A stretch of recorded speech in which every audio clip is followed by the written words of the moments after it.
Assalamualaikum warahmatullahi wabarakatuh. Perkenalkan, nama saya Nina Ristiana. Saya akan melakukan praktikum transport sel, difusi, dan osmosis. Difusi adalah proses bergeraknya molekul dari konsentrasi tinggi ke konsentrasi rendah secara spontan.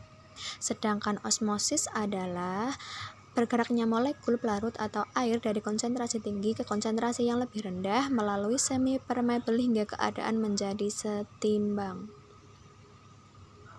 Berikut alat dan bahan serta langkah-langkahnya. Alat dan bahannya ada sendok, penggaris, kentang, wortel, dan garam nanti dilarutkan dengan air, sirup, gula pasir, dan air biasa. Untuk kentangnya kita ukur dengan panjang 4 cm dan untuk wortelnya kita ukur panjangnya 4 cm.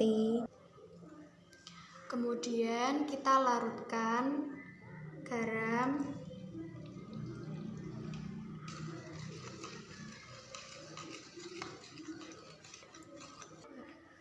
kemudian kita larutkan gula,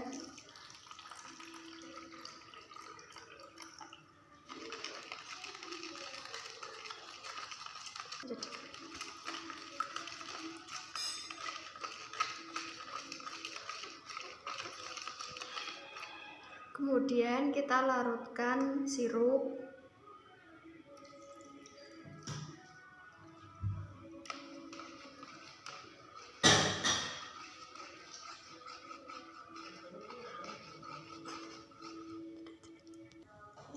dan ini air biasa.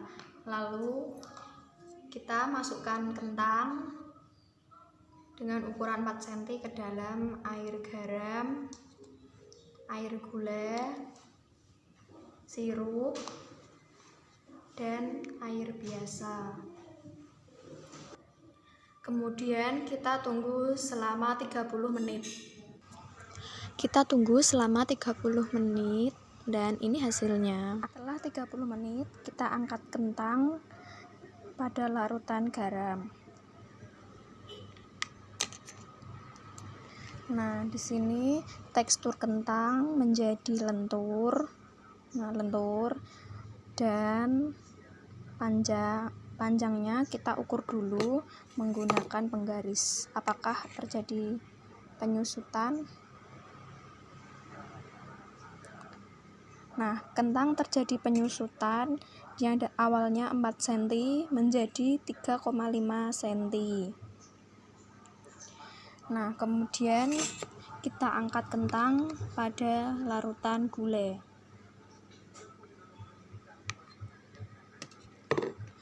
Pada larutan gula, kentang berubah teksturnya menjadi agak lentur dan kita ukur panjangnya.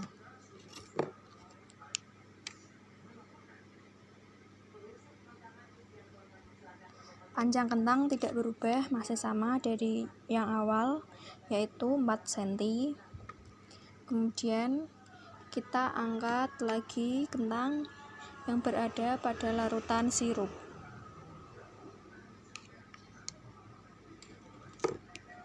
Teksturnya kentang menjadi agak lentur, ya kan? Dan kita coba ukur panjangnya. Apakah ada perubahan? Ternyata tidak mengalami perubahan, tetapi kentang berubah sedikit warna. Coba kalian perhatikan. Warna kentang yang campurkan oleh sirup tadi berubah warna agak kekuningan gitu ya. Selanjutnya kita angkat kentang pada larutan air biasa.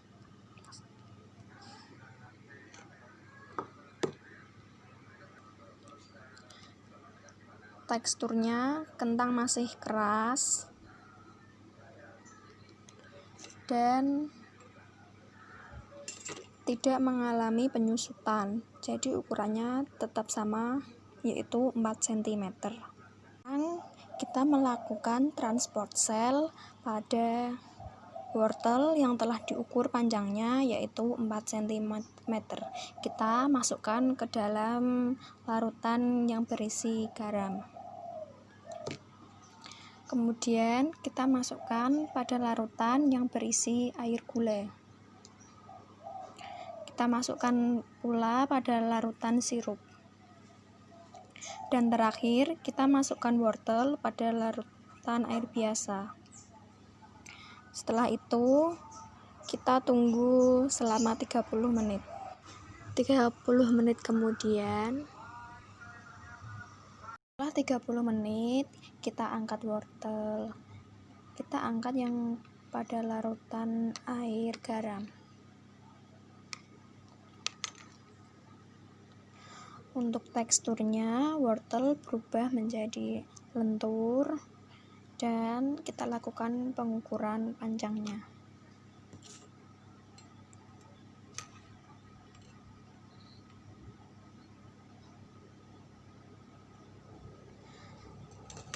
Panjang wortel yang semula 4 cm setelah diangkat dari air garam, panjangnya berubah menjadi 4,5 cm. Sekarang kita angkat wortel pada larutan gula.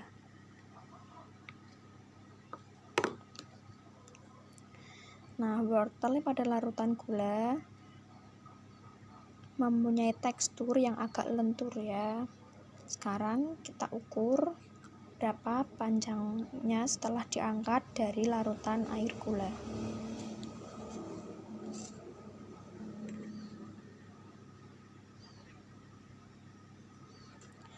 Panjangnya masih tetap sama, yaitu 4 cm.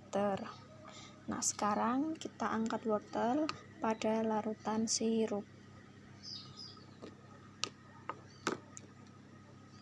Pada larutan sirup, wortel mengalami tekstur yang sedikit berubah menjadi agak lentur ya. Sekarang kita ukur untuk mengetahui berapa panjangnya setelah diangkat pada air sirup.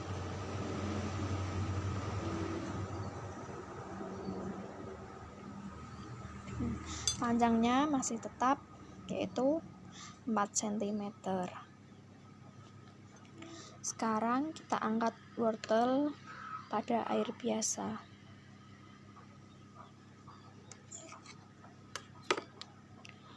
Wortel yang ditaruh pada air biasa tidak mengalami apapun, termasuk teksturnya masih keras, dan kita coba untuk mengetahui panjangnya berapa. Dan panjangnya pun masih tetap sama, 4 cm. Wortel yang dimasukkan pada air biasa tidak mengalami perubahan apapun, termasuk tekstur atau panjangnya. Berikut data hasil pengamatan yang saya lakukan.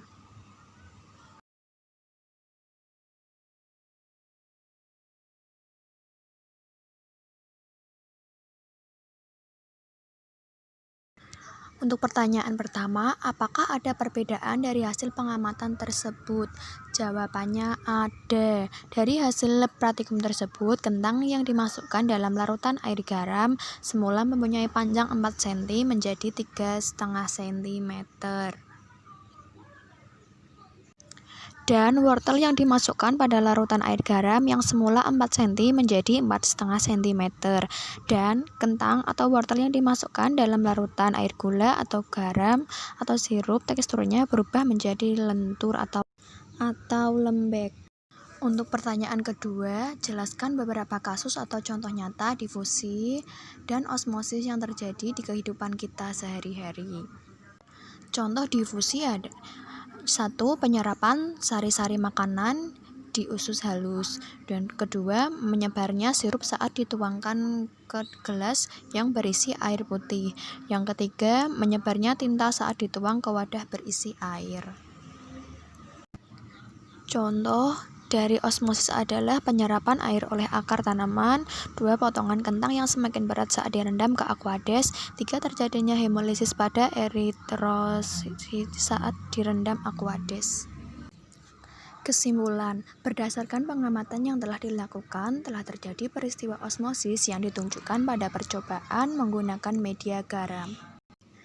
Sekian, terima kasih. Kurang lebihnya mohon maaf. Wassalamualaikum warahmatullahi wabarakatuh.